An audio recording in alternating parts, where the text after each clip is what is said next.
It's 5:30 p.m. on a Friday. You've just wrapped up a long 45-hour work week, and your brain is completely fried. The idea of cooking a meal feels like climbing Mount Everest. So you pull up a delivery app and order a $45 meal. You tell yourself it's for the greater good. Work's been tough, and you've earned this. But here's the kicker. That $45 doesn't just stay at $45.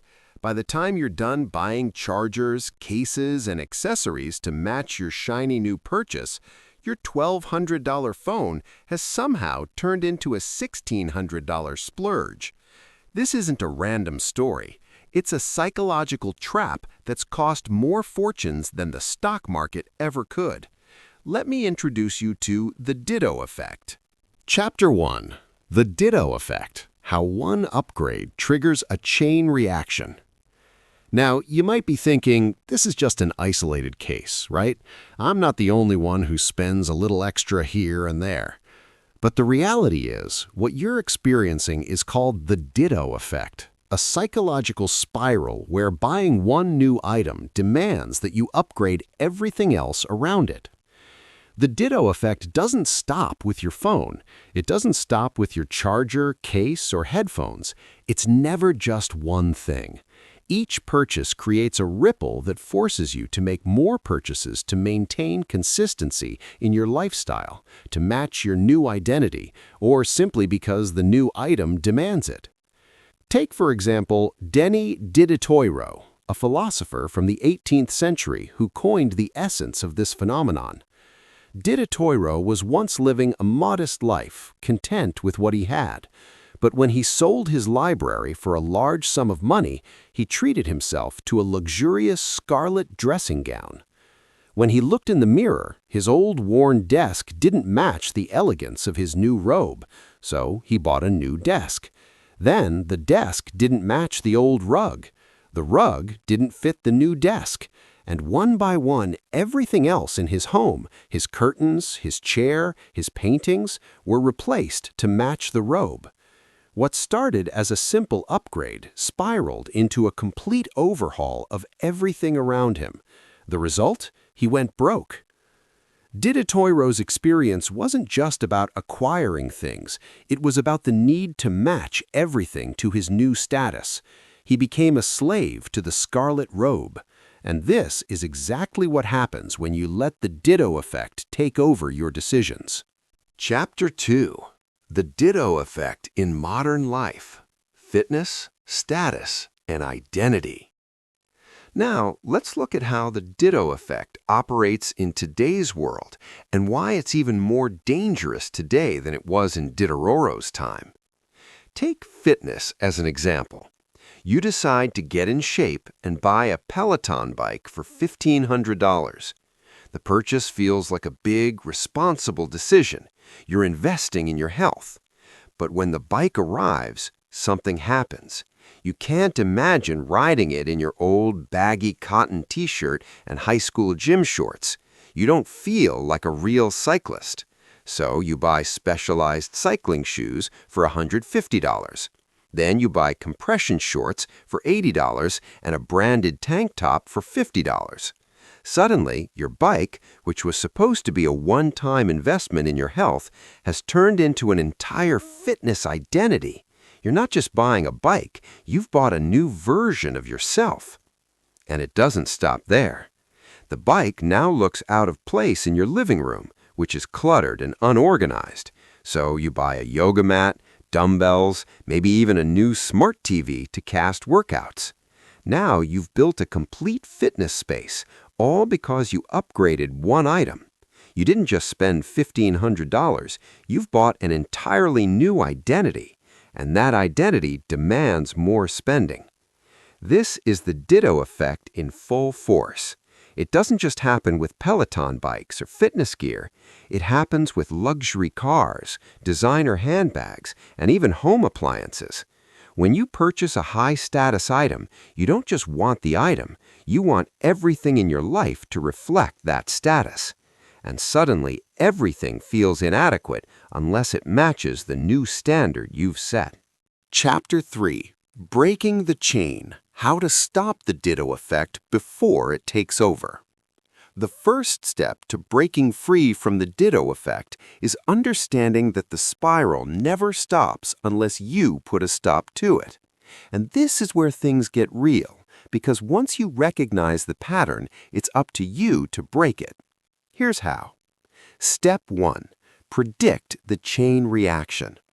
Before buying any major item, whether it's a new phone, car, or home renovation, pause and ask yourself, what else will this purchase demand?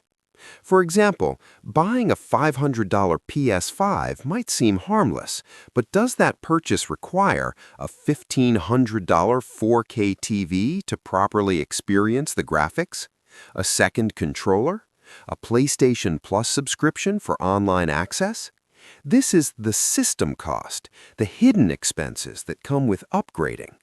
If you add everything up and realize the total cost is much higher than the initial price tag, you need to decide whether it's worth it.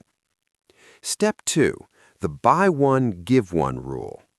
The second step is about maintaining balance. When you buy something new, make a rule that you must give away or sell something old. This keeps your possessions under control and prevents you from accumulating stuff you don't need. For example, if you buy a new pair of sneakers, donate or sell the old ones. If you upgrade your TV, get rid of the old one.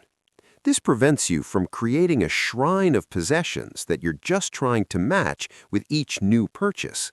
It keeps you in a mindset of use instead of collecting. Step 3. Practice strategic downgrading.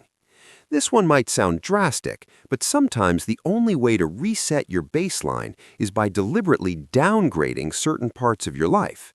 It doesn't mean depriving yourself, it means choosing intentional simplicity.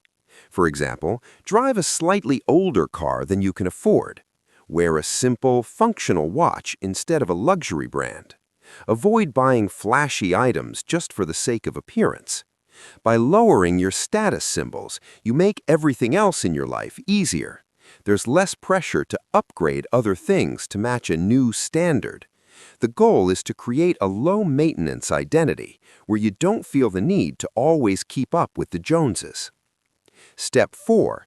Embrace minimalism. Finally, embrace minimalism. It's not about having less for the sake of it. It's about having just enough to live a fulfilling life without the constant cycle of upgrades. Think about what you actually use and love. Focus on the items that serve you rather than the ones that define you. By reducing clutter and unnecessary purchases, you'll find that you can live a much more peaceful, financially free life. With these strategies in place, you can start to break free from the Ditto effect and stop that psychological spiral before it even starts. Chapter 4. The True Cost of Consumerism. Why Modern Marketing Wants You to Keep Upgrading. At this point, we've covered how the Ditto effect works and how to break the chain of consumerism. But now we need to understand why this keeps happening and why modern marketing is designed to trigger this effect in the first place.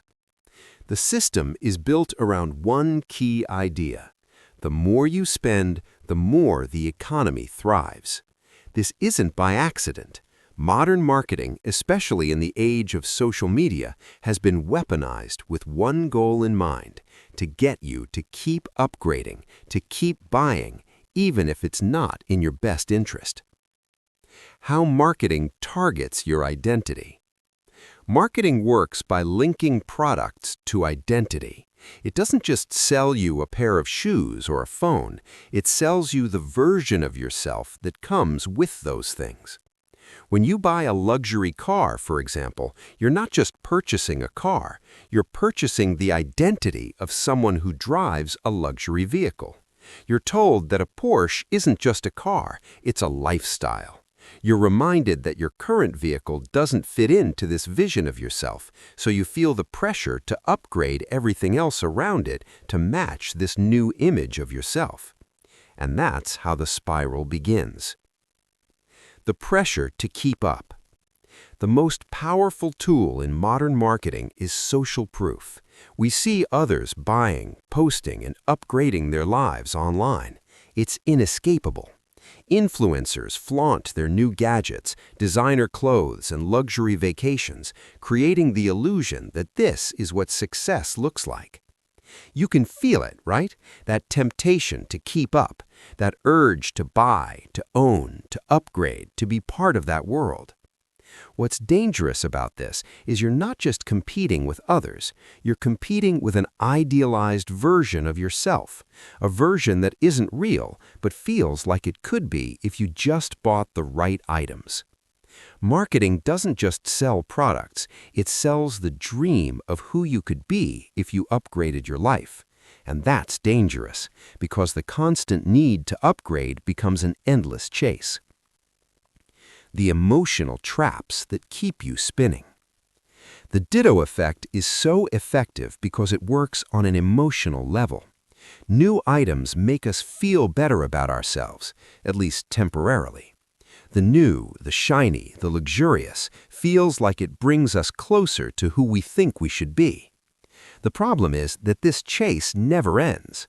You'll never reach the perfect version of yourself because there will always be one more thing to buy, one more item to upgrade.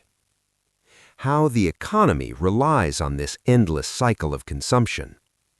Companies and marketers are incentivized to keep you buying, not to make you feel content with what you have. The more you consume, the more they make profits. This is why the system has become so deeply ingrained. Every new phone, car, or piece of clothing you buy drives the market. Every new upgrade you make feeds the cycle of consumer spending, which is the backbone of the global economy. The ugly truth: consumerism traps you. What marketers don't tell you is that every purchase you make to upgrade your life often does the opposite. Instead of making you feel more fulfilled, it creates a sense of lack, like you're missing something. The worst part, it never stops. The moment you buy that new phone, new car, or new house, something else will demand to be upgraded next. And if you let it, the cycle will continue until you've spent so much money that your life is no longer your own. Breaking free, redefine what makes you happy. This is the most important step in taking back control. Stop defining yourself by your possessions. Instead, define your happiness by your experiences, your values, and your purpose, not your stuff. The first step in this journey is accepting that marketing will always try to make you feel incomplete. It's their job, but it's your job to see through it. Chapter 5. Living Intentionally. Breaking Free from the Ditto Effect and Financial Traps. Now that we've explored how the Ditto Effect works, why it's so pervasive, and the consequences of constantly upgrading, it's time to talk about how to live intentionally and avoid the spiral altogether. The goal here is not to eliminate purchases or deny yourself the joy of owning nice things. It's about creating a balance, one where your possessions support your life rather than dictate it. Step 1. Understand what truly brings you happiness. The first thing you need to do is question your motivations.